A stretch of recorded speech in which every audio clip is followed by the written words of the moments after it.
And this is using a new narrative. And I have something in the chat, so let me check that.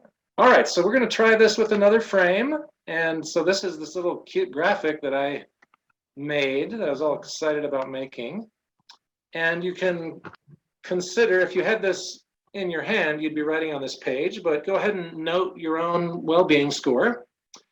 And then we want to move to other humans, and I want to offer a few statistics for each of these areas to help aid our collective scoring. So again, we're going to try to score the well-being of other humans on a scale of 0 to 25, and a couple stats to take into account. One is average lifespan. The average lifespan for males in the most developed countries is 79. The average lifespan for males in the least developed countries is 63. World salary, the annual income in the world is $18,000. That's the average annual income. And the income in the US and the UK, believe this, is only 37,000. So that gives you an idea of salary. And then some other research of multi-dimensional poor people. You can look that up online. They talk about the day-to-day reality of people that are poor on multiple dimensions. And the data paints a pretty grim picture. Our population is about 7.8 billion people, and 1 billion people are exposed to solid cooking fuels and the exhaust from those, inadequate sanitation, and substandard housing. 788 million live in households with at least one undernourished person, and 568 million lack improved drinking water within a 30-minute round-trip walk. So I'm not gonna ask you for your answers on that, but just invite you to note on your piece of paper what you would gauge as the well-being of other humans. And I guess with the caveat that I think was made really clear by Ellen, that often those external circumstances don't dictate our well-being. There's other ways to have high well-being. And I don't want to make a huge generalization that just because you don't have certain things that we have, you don't have well-being. So now let's move to more than human life. So one little quote about that. And this regards the Holocene extinction, otherwise referred to as the sixth mass extinction or Anthropocene extinction, is an ongoing extinction event of species during the present Holocene epoch as a result of human activity. And researchers say that we lose 50 to 150 species a day. So I invite you to score that dimension. Then we have 3 more left here. Next, we'll talk about the forests and a couple facts about the Amazon. In the face of warming climate, increased deforestation, and fiercer fires, scientists are more worried than ever about the Amazon. Some have warned that the forest will soon reach a tipping point that could turn much of it into dry scrubland. And if that did happen, then we would lose a huge carbon sink, since the Amazon, the trees there consume all sorts of carbon dioxide, which helps us out with our global warming issue. And then I think we're probably all more aware than we'd like to be about the health of Arizona's forests. We had a fire 2 years ago, right in our backyard, and last year, or this summer, we also had a big fire that touched parts of our community. And Arizona's forests are not in a natural state. Years of fire suppression and drought have ushered in the era of the megafire. So that's the forest. So I invite you to throw a score down for the forests in terms of their well-being. And now we'll move to the oceans. Start with coral reefs. The Great Barrier Reef around Australia lost half its coral in less than 30 years. And I researched a particular new grading system for the ocean that some scientists have put forward. And they see a grade of 60 out of 100 as a grade for the forests. And that's using 10 different categories, such as biodiversity, clean water, ability to provide food, and supported the livelihood of people in coastal regions. So again, invite you to give a number for the ocean's well-being. And now we'll move to the atmosphere. And by show of hands, who is familiar with the measurement called parts per million? A few, about half, most, okay, yeah, parts per million, that's a term that's tossed around quite a bit when we talk about the climate. And 350 parts per million of carbon dioxide is what government officials and other scientists have said is the safe level of carbon dioxide. You might know the organization 350.org that Bill McKibben started based on that finding. And today, I just looked, actually it was yesterday, there's a website called Daily CO2 that tells the daily amount of carbon, I think, in Mauna Loa in Hawaii. Today it was 418.18. So we're already almost 70 parts per million above what scientists have deemed safe. And at our current growth rate, we'll be at over 800 parts per million in 100 years, and we'll be at 500 by 2045 at the current level of growth. And that is a level that would put us on track to reach temperature boosts of perhaps more than 3 degrees Celsius, which is 5.4 degrees Fahrenheit, and a level that climate scientists would say will cause bouts of extreme weather and sea level rise that would endanger global food supplies, cause disruptive mass migrations, and even destroy the Amazon rainforest through drought and fire. Okay, a lot of positive stuff there. So go ahead and rank the atmosphere. Our same process, 0 to 25. And now I invite you to add up your scores there, knowing that your total is 150. So I'll give you a minute to total up your scores. Dave, by year were the statistics estimating that they'd get over 500, would get over 500 parts per million? Did it say what year? 2045. 2045. Okay, thank you. 2045, yeah. All right, so I'll turn off all that crazy stuff in the background and again invite anyone who'd like to share what they got out of 150. I would like to. Mine is 46, but I gave myself 25 and everybody else 7. All the other little entities that keep our life going.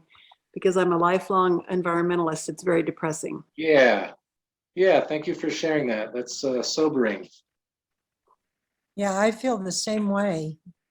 I don't know if you can hear me. Yes, I can. Yes. I feel the same way as Marilyn does.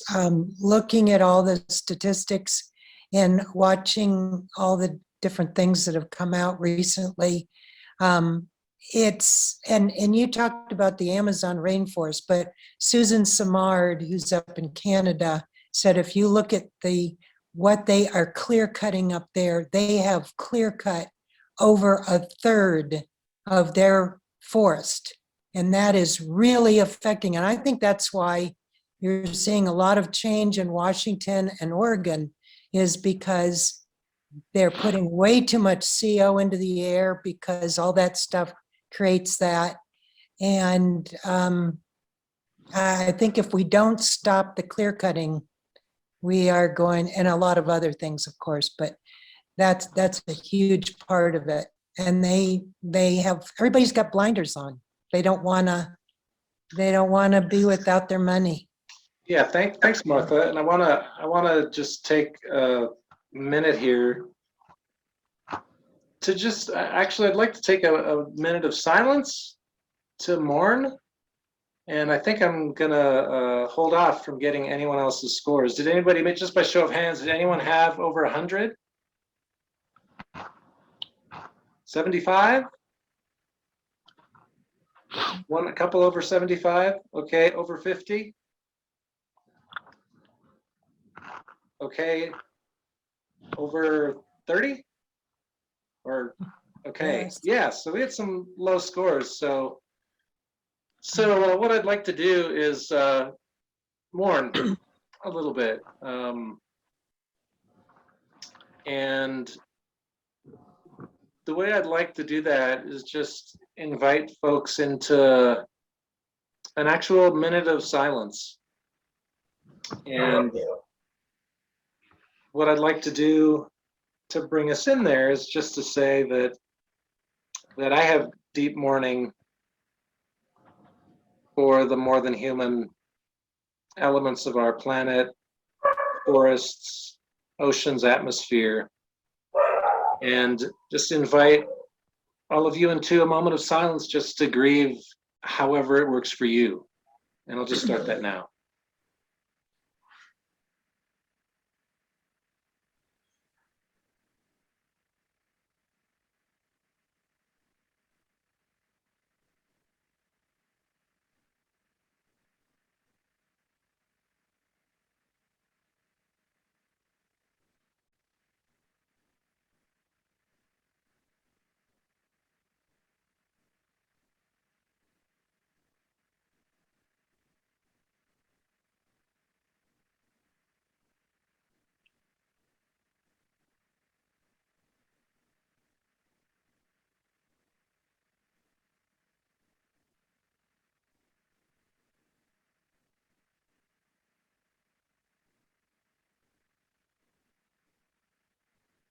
Okay, thank you. And in another context, I would go deeper into this mourning because I think it's especially important. And for our purposes, I'm going to bookmark that mourning process now and invite you to take time on your own to do that, and would just offer the term of a field of study and a field of work that is very much about doing that mourning. And it's called deep adaptation. If you search that online, you'll find some resources to support that mourning process. And I also want to make a point about mourning. For me, mourning is a life-serving activity and anti-dominant narrative activity. Because what it is it's feeling deeply the pain that we feel, that things aren't going the way we'd like, that the world isn't working for all. And it's a means to give us energy. When we truly mourn and move through those feelings, it gives us energy to move forward and to act. It's not a wallowing, it's not a means of shutting down. That's another process that I don't encourage. But true mourning allows us to get in touch with the pain that we might be experiencing. And by doing so, we get energy to move forward. And my wife is an exemplar of mourning. I learn from her every time she starts crying about something. I'm like, wow. I just know it's a matter of time before she perks up and her energy is there to take on the world. All right, so thank you for that. Now we'll move back in here. I'll put up my lovely little frame. All right, so we got the total score. So again, we have this question. Is this world working for you? And this time, I'd enjoy hearing responses. Is this world working for you, given what we've done so far? By show of hands, is this world working for you? Show of hands that yes, it's really working for me. Yeah, a couple, and I think it is in different ways. And those that would say no. Quite a few. Okay, maybe some are in the middle. But for me, I think this assessment, stepping away from the fact that we can create meanings that really create well-being in any scenario. this process is intended to look at our well-being compared to the rest of the planet and to invite us to extend our circles of compassion. And I want to read a quote by Albert Einstein that I have loved for years, since I found it probably 30 years ago. And I just want to share this. Some of you might be familiar with it. Ellen's nodding her head like she might be. But let me read this to you as you take in the two frames we've used to gauge well-being. A human being is, and I'm going to take away my frame here. It's kind of feel a little claustrophobic with that big thing on there. There we go. And we have a new person that I'll admit. And maybe we'll let her come in. We'll let her connect to audio, and we'll knock her off her socks with this quote. All right, Katerina, I'm about to read an important quote. You're just in time for it. It's by Albert Einstein. A human being is a part of the whole, called by us universe, a part limited in time and space. He experiences himself, his thoughts and feelings as something separated from the rest, a kind of optical delusion of his consciousness. This delusion is a kind of prison for us, restricting us to our personal desires and to affection for a few persons nearest to us. Our task must be to free ourselves from this prison by widening our circle of compassion to embrace all living creatures and the whole of nature in its beauty. Nobody is able to achieve this completely, but the striving for such achievement is in itself a part of the liberation and the foundation for inner security. So I'd enjoy hearing from anyone who has any reaction to that quote. Go ahead, Marilyn. Oh, I'm not muted. Okay, I thought I was. I've been listening to Alan Watts, who was a philosopher that died when he was in his 50s, but he would now be probably 100 years old or something. He has the same philosophy in terms of we are of this earth. We're not just singular in it, like Einstein was trying to convey. I think that we are all part of nature, and so we have to think that way instead of thinking as individuals like we do in the United States, separated from everything. Is that what you're thinking?